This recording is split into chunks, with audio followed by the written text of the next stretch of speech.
Akira Toriyama. So, you guys might have seen the news last night, and I know not everybody's a Dragon Ball fan, but this is kind of a big deal, and I just appreciate it if you stay with me for a little bit. But the creator of Dragon Ball passed away March 1st. I forget the name of the thing he died from, but it was a blood clog in the brain. Unfortunately, he died at the age of 68. And dude, this guy shaped up so much of my freaking childhood with Dragon Ball. So, the first thing I want to get into is I'm not one of them fake fans. I saw the original Dragon Ball series, okay, when he was a kid and everything. My first introduction to Dragon Ball was probably some of the video games. I'd play them and I'm like, oh, this is based off a show? Let me get into that. But even funny enough, this is kind of like what blew my mind with Dragon Ball. I had no idea I was born to just love Dragon Ball. You guys might know this. I'm Mexican, 100%. I was born there. Heck, I didn't get my green card and citizenship to about 5 years ago. So that's how Mexican I am, okay? Don't let this white pale face fool you. Full Mexican, speak Spanish and everything. And I always did notice everybody around me, family members, no matter what, like we just loved Dragon Ball, whether it was my cousins, my uncles, even when I would meet other Mexican families, friends and whatnot, everybody who was Mexican knew Dragon Ball. And I just thought that was like a funny coincidence. Little did I know, it became a meme. If you're Mexican, you like tacos, you speak Spanish, and you watch Dragon Ball. Like that's just in your DNA. And it's just so funny with the passing of Akira Toriyama that so much is being brought up about how Mexican culture, like even right now, a TV station in Mexico is dedicating the entire day to just play Dragon Ball movies. I was like, that's so awesome. Here you could see like things in Mexico, like murals and paintings and yeah, I was just in Mexico like 2 months ago to visit some family. And yeah, there's just like fake Dragon Ball merch everywhere. This is probably one of my favorite stories. Says here in Mexico there was a government-sponsored public watch party for the final episodes of Dragon Ball Super. They became so popular, Japan had to send formal diplomatic notice commanding them to stop, which they didn't. And dude, look at the crowd of people in Mexico just gathering in large herds to watch. Like, it's just an awesome thing. And I know Dragon Ball hasn't just impacted Mexican culture. There's a lot of people, and it is for everybody. But to me, it's just so wild, something like that. The other things with Dragon Ball, so I remember, because some of my first introductions to the episodes is, although I went back to watch Dragon Ball, it was Toonami. You guys remember Toonami, right? So you had on let me see, Toonami. This weird alien guy would just show you freaking anime at a certain time at night. I get freaking nostalgia critic thrown in there. And that's where I would see a couple of the episodes. But it wasn't until I turned 11 I got my first laptop, okay? And like many of you out there, you think, oh, you got your first laptop? You're going to start looking up the thing everybody wants to see. Bagooglies, baboobies, everything. No, I searched up Dragon Ball. In fact, the first time I became an internet pirate, or downloading stuff illegally, was to watch Dragon Ball. You guys remember LimeWire? I don't know how many of y'all remember LimeWire. I'm just letting you know how much Dragon Ball is impacted. If it wasn't for Dragon Ball, I would have never have illegally downloaded stuff before. That's how I found out how to do it. I had my laptop. I wanted to watch Dragon Ball from the very beginning because back in the day, you didn't have a streaming service. You didn't just be able to just look up the episodes in order. You just, whatever episode was playing, that's what was it. Doesn't matter if you missed out on a couple episodes before or episode of that. I was like, no, I want to watch it in order. I want to see it. So I remember I probably got a couple of viruses, downloaded a bunch of bad stuff, but this was the Pirate Bay. This was like the torrent thing way back then of how you downloaded stuff illegally, music and whatnot. And so I remember that's what I did. I had to watch Dragon Ball. And then that summer when I was 11, I just watched the entirety of Dragon Ball. If it wasn't through there, it was probably through some shady websites where I was checking out the shows, and it probably got a virus or two and made my dad pissed off. But man, I fell in love with it. Then went on to Dragon Ball Z. And Dragon Ball Z is probably the most impactful because, like, it is just peak. While Dragon Ball, I liked a lot, and there's a lot, like, I do recommend to see Dragon Ball, DBZ is, like, where all that payoff comes through.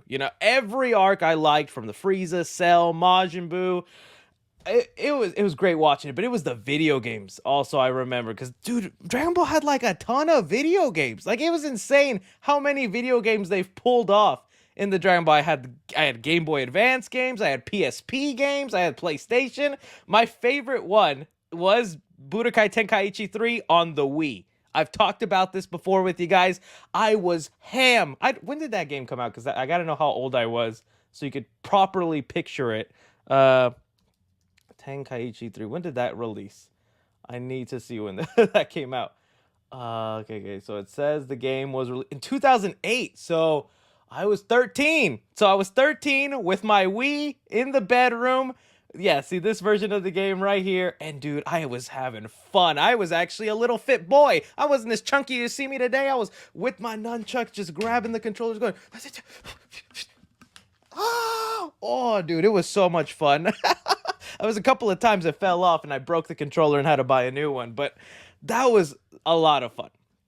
And then, you know, there was times also where I learned a couple of things. It's all positive, but there's been a lot of things that I went through as a fandom, right? So the Dragon Ball was the first time I experienced real disappointment in terms of a live action adaptation. A lot of us have a situation like this now, whether you're a fan of something that was a comic book or a regular book like Dune or a video game that gets turned into a movie. This Dragon Ball Evolution was the first time I felt like utter disappointment in going to see something. And I know that might sound like, well, why are we bringing up negative stuff right now? We don't talk about the negative things, but it just goes to show you how much love and care I felt for those characters and those cartoon characters, that I saw them in such a specific, certain way. I grew up seeing their arc, Goku grow up, Bulma, Krillin, all these, that whenever I saw Evolution, I felt attacked. It was like the first time I felt like so mad, and I was like pissed. I was like, it was like watching somebody beat up my family and I paid up money for that. Like that was the first time I truly felt anger in my fandom, where I was like, dude, we gotta do something about, they just can't believe they did that. Like the scene in specifically I think of with Dragon Ball Evolution, and one day I do plan to go and like review this movie. Hopefully it's when we get a live action new Dragon Ball movie announced. But for me it was the scene where like Dragon Goku is training in this movie, and he like can't get the Kamehameha to light these candles and whatnot. So then he decides to cheat and grab a candle to light them. Character assassination. Goku is one of those people that would never cheat when it comes to training, to getting better. He would never find the shortcut. And I remember just knowing that at whatever age I was, 11, 12, going, that's not Goku. Goku would never do that. Who wrote this? I could have made a better movie at 11. That's how I felt watching that. And so, again, that's just to show like the passion I had with Dragon Ball and how excited I was. Because this was a movie I didn't drag my mom and dad to. This was also one of those first movies I went to go with friends. My little Mexican friends in elementary school were like, vámonos, va a salir Dragon Ball. Oche, Goku. And it was fun. It was crazy. Well, it wasn't. It was fun to go, but the movie wasn't that great. And then there's all the movies, the Dragon Ball movies. Because I want to talk about like my favorite ones. There's so many of them. Now, a lot of these movies are like typically Elseworld stuff. Some of them are canon. Others are just like a one handoff stories. My favorite one would have to be the Trunks movie. Dragon Ball Future Trunks. I forget the name of that movie. Yeah, The History of Future Trunks. This is my favorite one. I think you have to know a little bit of context of where the story arcs is going, but if you're a Dragon Ball fan and you know this movie, you know why I love it. My favorite Dragon Ball character is Gohan.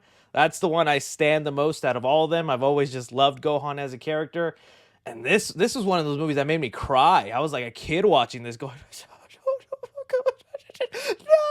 I felt like I was going to turn Super Saiyan. We've all tried. Don't act like you didn't just yell in your room or on the toilet going, ah! We've all done it. That's my favorite. If not that one, it's the Bardock movie. Bardock, what's that one? That one's a really great one too. Is that one? Yeah, Bardock, the father of Goku. That one's probably my second favorite. And then, you have the most recent ones with I like the way they've retconned Broly's story and kind of put him into the universe now. I really like that. Other like last memories I have I want to talk about is also, dude, as a kid, I would watch these DBZ AMV edits. Dude, these things were my absolute jam as a kid. So if you didn't know, back in the day in YouTube, before there was like a lot of creators and there was typical people you went to watch, YouTube was a pretty big wasteland of just random nonsense videos. But there would be some great Dragon Ball fans where they would just get Linkin Park songs and then awesome fight scenes from Dragon Ball, combine it together, and dude, you want to talk about like a pre-workout or motivation? That's the stuff that kept you going. Just some Linkin Park and Goku training. You're like, yeah, dude, I'm going to be so ripped when I grow up. Dude, I'm going to have muscles like Goku. Didn't happen. It still motivates me to this day, but I don't have that willpower like Goku. I know he'd be ashamed. But dude, those are my favorite. I think it was like the In the End one is like my favorite. It's like In the End. I think they had to re-upload it recently because I saw it was 2 years ago, but this is like a video that's been online for years. Like, see here, you have one that's 15 years ago. This is probably one I watched when I was a kid. Just watching that over and over. The Forgotten one, which I was talking about here. I could probably play it without the sound, and it won't get copyrighted. But see, yeah, this is like, dude, this is 16 years ago. But this one from my favorite movie, dude, I was watching this just so as a kid, going. My mom and dad punished me. I'm just like Trunks. They're gonna regret it when I turn Super Saiyan. Dude, it's just crazy how many memories I have with Dragon Ball and how many things have happened over the years and stuff. So I don't know. It's just like it's a big thank you, and it's awesome to this day. They still have it going on. Admittedly, I've been a little bit of a whatchamacallit, a diva, a little entitled fan, like a lot of us get sometimes, where when Dragon Ball Daima, which is the newest series that's about to come out in fall of 2024, and Akira Toriyama is behind it, whenever this got announced and everything, I was being a spoiled brat of a fan where I was like, I don't like this. They're going to turn all the characters into kids. They're going to basically make another version of GT, and sadly, I'm not the biggest fan of GT. I like the final arc in GT when he's versus the Shenron white guy. I forget his name. But other than that, I was like, dude, I'm not looking forward to this. But like, now knowing this is the last of Akira Toriyama's work, he put a lot of heart and soul into it. The animation does look beautiful. Like, that's one thing I'll give them. I'm not gonna complain about having this. I'm gonna watch it with open eyes. I'm gonna be excited for it, and I'm gonna accept it for what it is, because that's the last of his work, and he's done so much for me in terms of entertainment, enjoyment, wasted money. Like I told you, those behind me, those 2 rows are all Dragon Ball pops right there. That's the most I've probably spent, just those entire 2 rows of Dragon Ball. I love those pops, and I even brought out here my big boy Shenron. So that's all. I just wanted to, pay a little bit of respects to Akira Toriyama. Tell him thank you. If you're a Dragon Ball fan out there, I'd love to know in the comments your favorite, arc, your favorite character and whatnot. One day we're going to get that live action movie and it's going to redeem it all. And dude, we're going to be smiling so hard. I can't wait for that. So thank you for bearing with that. I just definitely wanted to pay my respects there because I'm a big Dragon Ball fan. So